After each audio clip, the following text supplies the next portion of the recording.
Punjabi family में आपका जन्म हुआ, लेकिन आपने साउथ के फिल्मों से अपने करियर की शुरुआत की। कन्नड़, तेलुगु, तमिल और बॉलीवुड में हिंदी फिल्में। तो सबसे ज़्यादा दिल के करीब कौन सी फिल्म आपको लगती है कि ये वाला किरदार जिसको मैं वास्तव में जीना चाहती थी और इससे मुझे बहुत प्यार है? नहीं, आई डोंट थिंक ऐसा हो सकता है, बिकॉज देखिए मेरी जर्नी में ना वही इनसाइड आउटसाइड वाली बात हो गई। क्योंकि जब आप इंडस्ट्री से नहीं होते, ऐसा नहीं था कि मेरे लिए एक फिल्म ने सब कुछ बदल दिया, right. Every film was like climbing up the ladder, you know, एक स्टेप फिर एक स्टेप। सो हर फिल्म की अपनी अहमियत है मेरी जर्नी में। So I think I am very grateful for everything, the good, the bad, the beautiful, everything. ये मैं तब बोल सकती थी कि अगर एक फिल्म आई और उसने मुझे ओवरनाइट सेंसेशन बना दिया होता तो फिर वो फिल्म होती। But I think for me every film, every maker, the entire journey, the last 12 years have been very very special. अभी बदलते हुए दौर में हमने देखा है कि ओटीटी ने बहुत सारे कलाकारों को मौका दिया है। तो जैसे मैंने आमिर खान का इंटरव्यू किया था, उन्होंने कहा कोई भी फिल्म जो बड़े पर्दे पर रिलीज़ होती है, छोटे पर्दे पर आने में कम से कम 6 महीने लगनी चाहिए, क्योंकि बड़ी फिल्म में फिर अपना पैसा नहीं निकाल पाती, उस तरह का हिट उनको नहीं मिल पाता। तो ओटीटी आप किस रूप में देखती हैं? उसने बहुत ज़्यादा फ़ायदा किया है या फिल्म इंडस्ट्री का नुकसान भी किया है अच्छा खासा? Well, I agree. मैंने आमिर सर की इंटरव्यू देखी थी जिसमें उन्होंने कहा था कि हम फिल्म दिखा रहे हैं। I think this is the same interview ना, कि हम बोलते हैं आप 500 रुपये खर्चिए और आइए, नहीं तो हम 3 महीने में फ्री में आपको आके मुंबई में हमने इंटरव्यू किया था। And I really liked what he said, and I wish that एक सी there is always a boon and a bane to everything, right? The boon, the positive of OTT is the kind of reach. जिस तरह की viewership मिलती है, जिस तरह की रीच होती है, ज़्यादा लोग आपका कंटेंट देख पाते हैं और डिफरेंट काइंड्स ऑफ स्टोरीज के साथ आप एक्सपेरिमेंट कर सकते हैं। तो even as an actor, the kind of platform that you get to sort of diversify with roles is immense. लेकिन जो उसका ड्रॉबैक है वो ये है कि films are coming to soon on OTT, and I absolutely agree कि 6 महीने से 8 महीने, 6 months to 1 year का एक पीरियड होना चाहिए, because the theatres and cinemas otherwise will bleed out. But I feel time and again, you know, जब भी कोई न्यू इन्वेंशन होती है, जब भी कोई न्यू टेक्नोलॉजी आती है, there are always those 2-3 teething years और फिर सब सिंक में आ जाता है। तो I think we are just going through those years where everything will finally align, and yeah. कोई ऐसी फिल्म रही जो आपने की जो बहुत अच्छी फिल्म रही हो लेकिन वो चल नहीं पाई हो और उसका बहुत मलाल रहा हो? ऐसा होता है यार, अपने हिसाब से तो हम जो भी फिल्म करते हैं अच्छी करते हैं।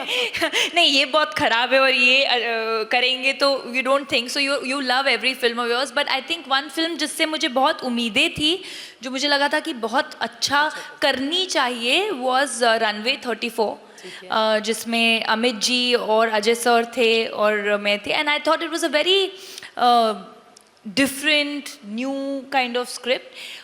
अगेन वो OTT पे बहुत चली। आई थिंक वी रिलीज्ड, अभी कोविड ख़त्म ही हुआ था, एंड रिव्यूज़ हमको बहुत अच्छे मिले थे, बट आई थिंक 50% ऑक्यूपेंसी थी उस टाइम पे। So the numbers, so sometimes you know, अभी के टाइम में ऐसा नहीं है कि नंबर्स नहीं है तो वो फिल्म चली या ना चली, somewhere the film still finds it's audience. That's the benefit of OTT.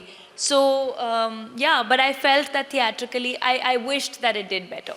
ठीक है। कई बार क्या ऐसा होता है, जैसे हमने आपके सोशल मीडिया का शुरू में जिक्र किया था कि जब हम निराश या किसी चीज़ से दुखी होते हैं तो हम कुछ लिख देते हैं कि मन की बात जो है वो लोगों तक पहुँचे। ऐसे ही बातें मैंने आपके इंस्टाग्राम अकाउंट्स पे देखी थी। तो क्या वही आउटसाइडर वाली बात आपने बहुत लंबी चौड़ी मतलब पोस्ट लिखी थी? मैंने? हाँ, मतलब कब? मैं आपको दिखाती हूँ। हाँ प्लीज़। आपने नहीं लिखी है? नहीं, मुझे याद नहीं है।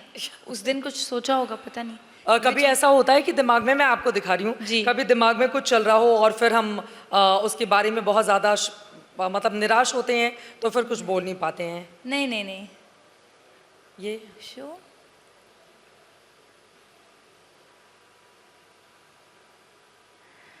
Oh no, this was this was a camp thing going on जहाँ पर सारे आउटसाइडर्स एक दूसरे को आई थिंक टैग कर रहे थे और अपनी स्टोरी लिख रहे थे. Okay, so this was not कि मेरे कोई ऐसे दिल में, तो Bhumi had tagged me to share my story.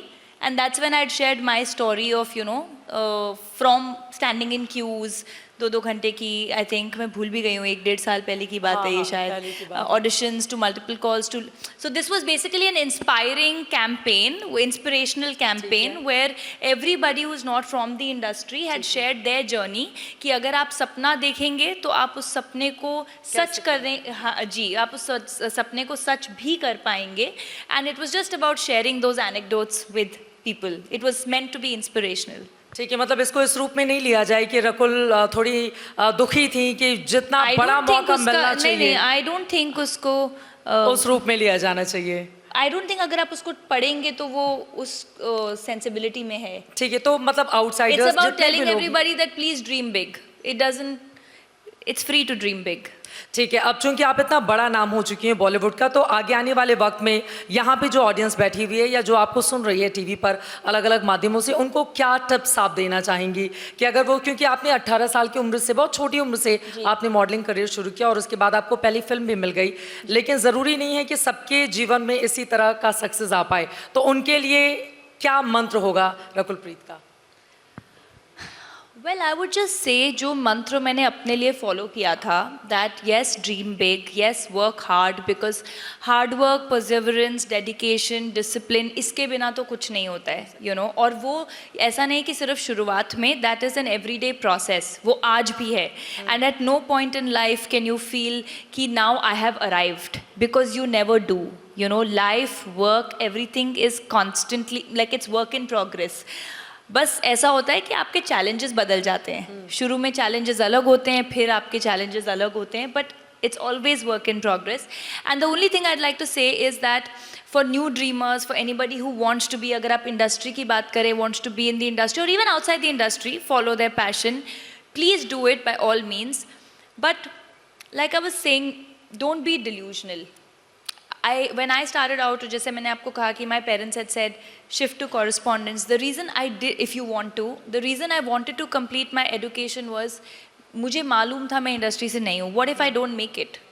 So many people try every day. What if I don't make it? So I wanted a backup in life for myself. So have a backup for yourself. Give yourself 3 years, 5 years कि इतने में हुआ translate तो ठीक है. Otherwise I'll have to figure out another way. Right. And that's something I had in my mind. मैंने जब मुंबई में शिफ्ट हुई थी तो अपने आप को 2 साल दिए थे कि अगर 2 साल में कोई ऑडिशन क्रैक हुई तो ठीक है, नहीं तो मैं अपना CAT दूंगी और फिर MBA करूंगी फैशन मैनेजमेंट में. But luckily things worked out. तो मैं टाइम फ्रेम देना ज़रूरी होता है क्या? I feel yes, because I have seen a lot of people, but again to each their own, right? But I feel in my opinion कि आप ऐसा तो नहीं ना कि 10 साल 15 साल एक ही चीज़ पे निकाल सकेंगे. You have to try, you have to find your ground.